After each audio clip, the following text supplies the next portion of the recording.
प्यारे बच्चों, आपके लिए आज एक विशेष वीडियो लेकर उपस्थित हुए हैं। बहुत सारे छात्रों की ये समस्या थी कि बोर्ड परीक्षा के दौरान या जो लोकल एग्ज़ाम होती हैं उनके दौरान हिंदी में या फिर हिंदी साहित्य में साहित्यिक परिचय पूछा जाता है। वह साहित्यिक परिचय किसी कवि का भी हो सकता है और वह साहित्यिक परिचय किसी लेखक का भी हो सकता है। तो आज हमने एक ऐसा साहित्यिक परिचय तैयार किया है जो कवि का हो चाहे लेखक का हो, दोनों के लिए बिल्कुल कारगर है। कुछ छोटे मोटे जो करेक्शंस हैं, कुछ छोटा मोटा जो संशोधन है, उनको करने के बाद में उसी साहित्यिक परिचय को आप किसी कवि का साहित्यिक परिचय भी बना सकते हैं या फिर किसी लेखक का साहित्यिक परिचय भी बना सकते हैं।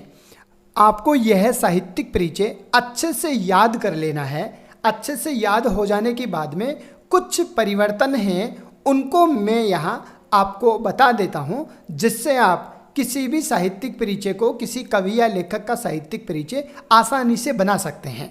तो चलो शुरू करते हैं। सबसे पहले अपन शुरू करते हैं एक फॉर्मेट की ओर, जो साहित्यिक परिचय का जो यूनिवर्सल फॉर्मेट है, जिसको आपको याद करना ही करना है, उस फॉर्मेट के बारे में अवगत कराता हूँ। तो चलो, साहित्यिक परिचय है कवि या लेखक का नाम एवं कालखंड। साहित्यिक परिचय लिखते समय सबसे पहले आपको ये डिसाइड करना है कि कवि का साहित्यिक परिचय पूछा गया है या फिर किसी लेखक का साहित्यिक परिचय पूछा गया है।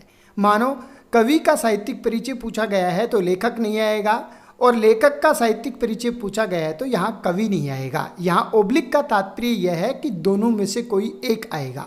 और यहाँ आप देख पा रहे हैं, यह जो मैंने रेड कलर का जो भी दिया है, रेड कलर में लिखा गया है, वह रेड कलर में लिखा हुआ है, वह नहीं आएगा, उसके स्थान पर कुछ और आएगा। इस बात को एक उदाहरण के माध्यम से भी मैं यहाँ स्पष्ट करूँगा, तो आप बिल्कुल बने रहिए। यह जो वीडियो है आपके लिए बहुत महत्वपूर्ण वीडियो होने जा रहा है।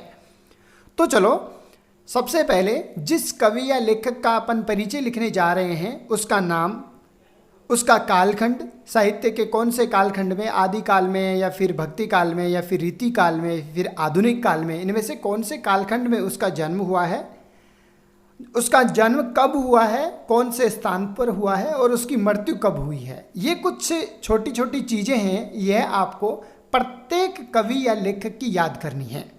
उसके बाद में यूनिवर्सल परिचय आता है। कवि ओब्लिक लेखक दोनों में से जिसका आप परिचय कर रहे हैं वो एक आ जाएगा, और जहाँ डॉट डॉट डॉट दिए हैं, खाली स्थान दिया है, वहाँ उस कवि या लेखक का नाम आ जाएगा। यह जो बात है आगे से यहाँ अपन देख पा रहे हैं कि यह जो स्थिति बनी हुई है, बचपन से ही अत्यंत कुशाग्र बुद्धि, सौम्य, शांत एवं गंभीर प्रकृति के व्यक्ति थे। मानव प्रकृति और जीवन जगत संबंधी गहरी अंतर्दृष्टि और व्यापक जीवनानुभव के बीच उनका जो ज्ञान संपन्न व्यापक व्यक्तित्व उभरता है, वह बेजोड़ है। वे बहुमुखी प्रतिभा के धनी थे।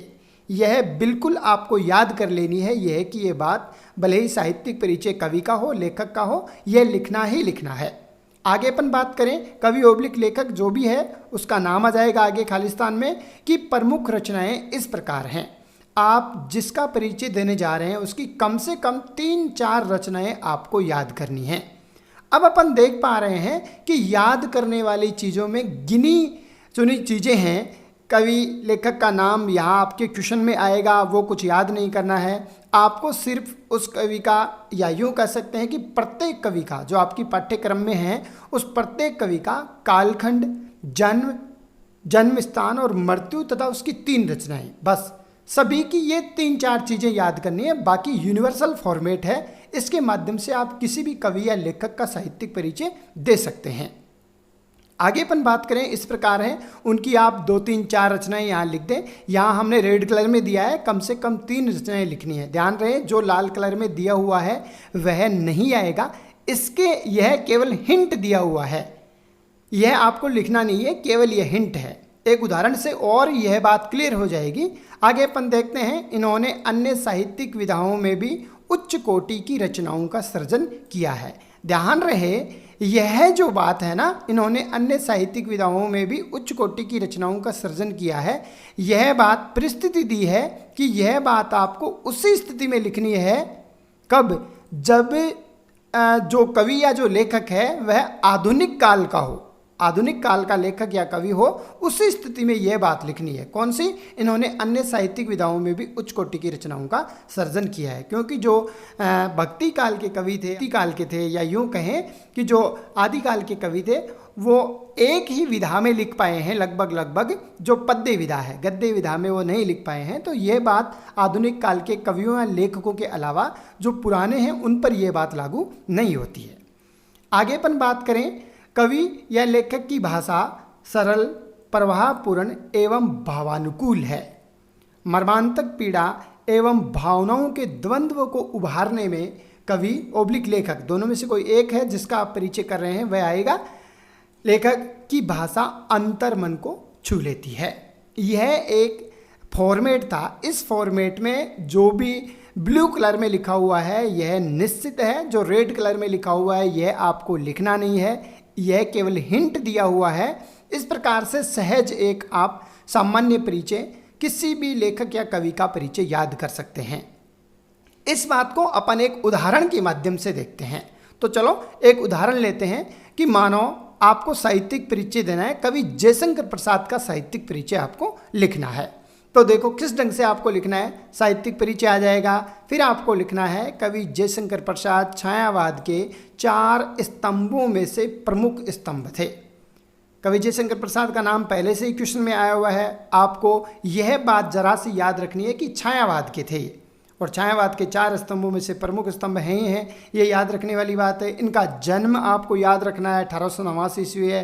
कहाँ पर हुआ था? काशी में हुआ था, काशी के सुंगनी साहू परिवार में हुआ था, यह याद रखना है। और इसकी मृत्यु याद रखनी है। इनकी मृत्यु 1934 ईस्वी में हुई थी। यह प्रत्येक कवि या लेखक की आपको याद करनी है। कुछ गिनी चुनी चीज़ें हैं, 3-4 चीज़ें हैं, वही याद करनी है बस। जन्म, मृत्यु, जन्म स्थान, कालखंड और रचनाएं, बस।